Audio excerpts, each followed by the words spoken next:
And we're back. This is me, and of course, you know my mom.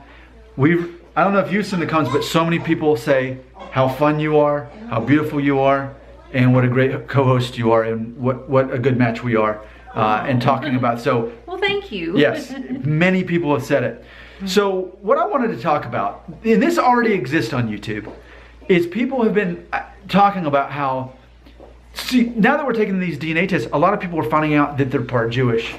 And they didn't know it. I mean, there was some speculation, but we never knew it. So now the best speculation is that your grandmother was Sephardic Jewish. Yes.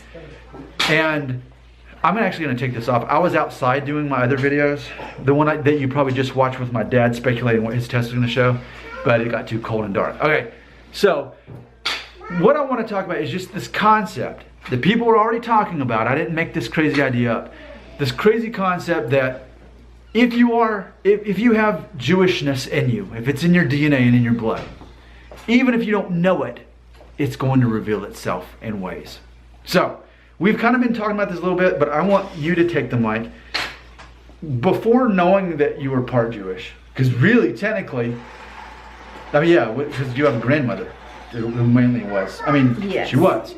Okay, so with that being said, what things looking back in your life, now that you know what you know, would kind of go into this theory that there's something special about being Jewish that just kind of finds its way of revealing itself. What would you say about that?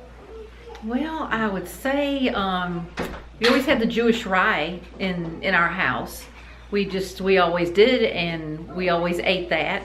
And all the family members, they always had the Jewish rye. A lot of times the Jewish wine too. We had Jewish wine in our house. Growing up Italian, and so my daddy would always pour us a little wine, but it was the Jewish wine. Manischewitz, or however you say it. Yes, Manischewitz or Manischewitz. Yeah. I'm like that's you. That's probably how it's said. I'm not sure the correct pronunciation for that. And then too, I never really thought anything about it, but I was telling Nick about this. We always had all these beautiful doilies at our growing up, and my aunts on my Italian side, on the Matello side, they made these, and they're just really, I just always, and of course, you know, with me being the only girl in the family, you know, a lot of these things got passed down to me. My aunts would give me these doilies, and you know, so that was another thing. I guess I just thought that was normal for, you know, in families. I just didn't realize that all families didn't have that. These beautiful doilies with the Star of Bethlehem on there, with the star pattern, and these. Star of David. Yes. I'm sorry. Yeah, the Star of David. Yes, and everyone didn't have this, and so I don't know. And another thing too. I was always like, as a little girl growing up in New York, I was always stopped by women, and they would ask me if I was Jewish. They would get so excited and say, "Oh, are you Jewish?" You know, they wore black dresses, and they had like little black bonnets on. And I'd say, "No," and they say, "No." And they were so surprised when I told them, "No, I wasn't." And they were surprised. I said, "No, Mexican and Italian." And they would look so puzzled because they would see the Jewish in me. But at the time, I mean, I didn't know. I mean, I did, you know, at the time I didn't know. Was that? Yeah, so for me, and this is a thing for me too, is the money management thing. You know, and I don't mean this in a way to trying to be funny.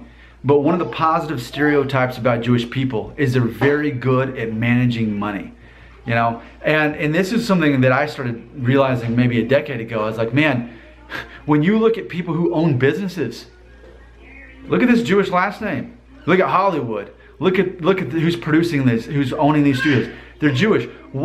How is it that, is this just a coincidence? No. It's that with people who are Jewish, they're known for their money management skills. Even in, what's that Shakespeare play about the pound of flesh? It'll come to me, or it won't. But anyway, even in that, you've got the Jewish guy, and he's managing all the money. So I mean, that's a stereotype that people think about Jewish people. Yet, undoubtedly, my grandfather, my mom's dad, who in theory was something half Sephardic Jewish, undeniably the money manager. I mean, he didn't live in debt. He had everything paid off. And when he retired, he had money. Yes. And when he passed away, he had money to give. He lived within his means.